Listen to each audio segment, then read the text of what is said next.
آژانس بین‌المللی انرژی اتمی تنها نهاد معتبر و مشروع بین‌المللی هست برای نظارت بر و راستی‌آزمایی بر برنامه هسته‌ای کشورها و ما هم فقط آژانس رو از این جهت معتبر میشناسیم.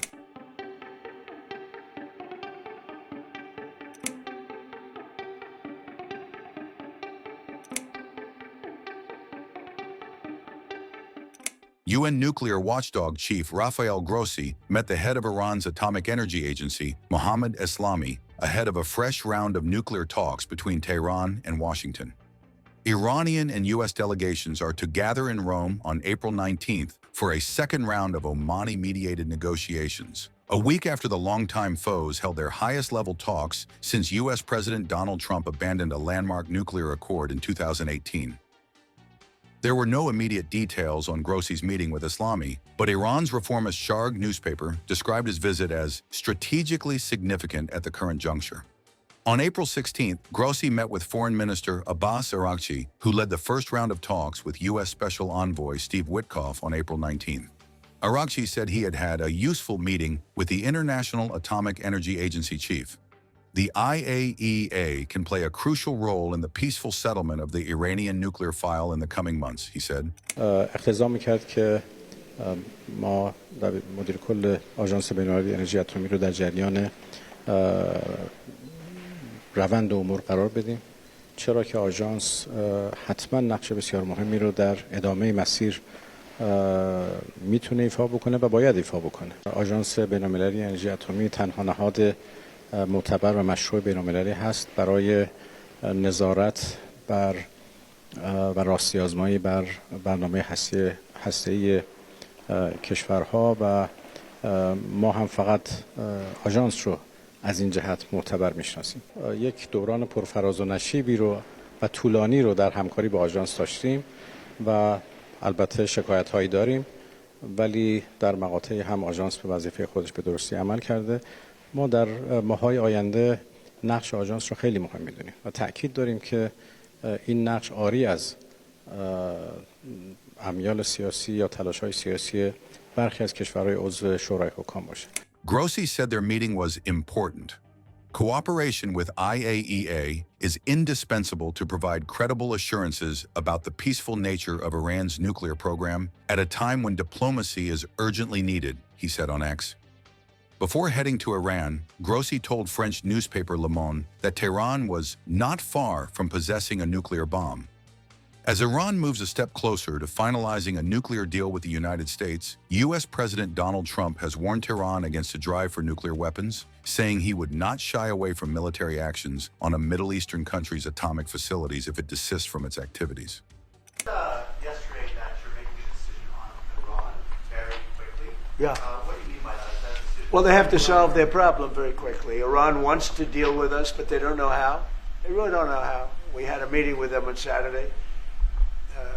We have another meeting scheduled next Saturday. I said, that's a long time. You know, that's a long time. So I think they might be tapping us along. But Iran has to get rid of the concept of a nuclear weapon. They cannot have a nuclear weapon. He can't have a nuclear weapon. Nobody can have. We can't have anybody having nuclear weapons, you know. We can't have nuclear weapons. And I think they're tapping us along because we're so used to dealing with stupid people in this country. And I had Iran perfect. You had no attacks. You would have never had October 7th in Israel, the attack by Hamas, because Iran was broke. They were stone cold broke when I was president. And I don't want to do it. I want them to be a rich, great nation. The only thing is, one thing, simple. It's really simple. They can't have a nuclear weapon. And they got to go fast because they're fairly close to having one. And they're not going to have one. And if we have to do something very harsh, we'll do it. And I'm not doing it for us, I'm doing it for the world. And these are radicalized people, and they cannot have a nuclear weapon. Does that include a potential strike on Iranian nuclear facility? Of course it does. Just a follow-up question, a clarification. You mentioned that you're open to deporting individuals that aren't foreign aliens, but criminals to El Salvador. Love it. Does that include potentially U.S. citizens fully naturalized in the region? If they're criminals, and if they hit people with baseball bats over their head that happen to be 90 years old, and if they rape 87-year-old women in Coney Island, Brooklyn, yeah, that includes them. What, do you think there's a special category of person? They're as bad as anybody that comes in. We have bad ones too. And I'm all for it, because we can do things with the president for less money and have great security. And we have a huge prison population. We have a huge number of prisons, and then we have the private prisons, and some are operated well, I guess, and some aren't. But he does a great job with that. We have others that we're negotiating with too. But no, if it's a homegrown criminal, I have no problem. Now, we're studying the laws right now. Pam is studying. If we can do that, that's good. And I'm talking about violent people. I'm talking about really bad people. Really bad people. Every bit as bad as the ones coming in. And I made the statement when I heard about this a long time ago now, 4 years ago. When I heard that this guy was having open borders, I said every single criminal from all over the world is going to be dumped into our country. And that's what happened. The jails of the Congo were emptied out. The jails of Venezuela were emptied out. And you know what happened? Their crime went way down. But now Venezuela has other problems. You know what the problem is? They have no money. Yeah. Because I shut off their oil, and we put secondary tariffs because they're not doing what's right over there. They know what to do. We spoke to them. I spoke to them. They know what to do. But they have no money. Venezuela has no money. But Iran had no money. And Iran behaved so beautifully. And then Biden took all those secondary tariffs and tariffs on. I told China, you can't buy oil. If you buy oil from Iran, China, I told it to President Xi, then we no longer want you to do business with the United States of America. And those ships disappeared from that harbor so quickly. China. Get along great with China. Are the talks with Iran productive? Do you want to continue that? What? The talks with Iran, do you believe those are productive? Do you want to continue that? I think Iran could be a great country as long as it doesn't have nuclear weapons. If they have nuclear weapons, they'll never get a chance to be a great country. They will never get a chance. It won't even come close. Sir Harris. Yeah. Yeah, thank you. Yesterday you mentioned short-lived product exemptions. Which specific products are you considering, and how long is short-lived? Weeks, months? I'm looking at something to help some of the car companies where they're switching to parts that were made in Canada, Mexico, and other places, and they need a little bit of time because they're going to make them here, but they need a little bit of time. So I'm talking about things like that. What about any Apple products, other cell phones? Look, I'm a very flexible person. I don't change my mind, but I'm flexible. And you have to be. You just can't have a wall and you'll only go. No, sometimes you have to go around it, under it, or above it. There'll be maybe things coming up. I speak to Tim Cook. I helped Tim Cook recently, and that whole business. You know, I don't want to hurt anybody. But the end result is we're going to get to the position of greatness for our country. We're the greatest economic power in the world if we're smart. If we're not smart, we're going to hurt our country very badly. We lost with China over the Biden years trillions of dollars on trade. Trillions of dollars. And he let them fleece us.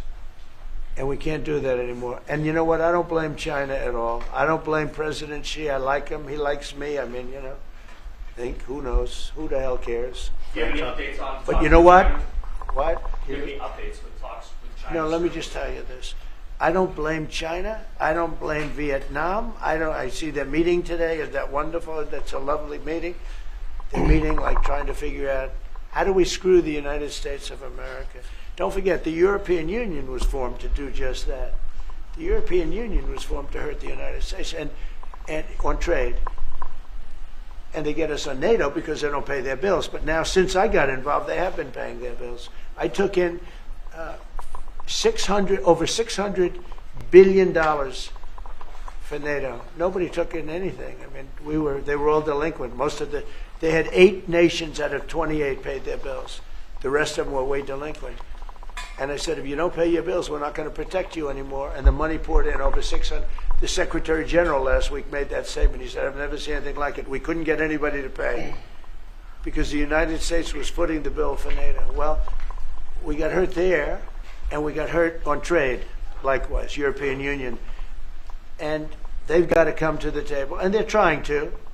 They're trying to. But the European Union has taken terrible advantage. They don't take our food products. They don't take our cars. We have millions of their cars, BMW, Volkswagen, Mercedes-Benz, many others. They come in by the millions. They don't take, there are no Chevrolets in Munich, I can tell you that. I said to Angela Merkel when she was there, as she was letting millions of people infiltrate Germany, which was not so good from, we would call them illegal immigrants, but she made them legal. But I said to her, and I get along with her very well, I said, how many Chevrolets do we have in Munich or Frankfurt? Why, none, Donald, none. I said, you're right. And yet we take in millions and millions of cars. No, those days are over. Okay, thank you very much.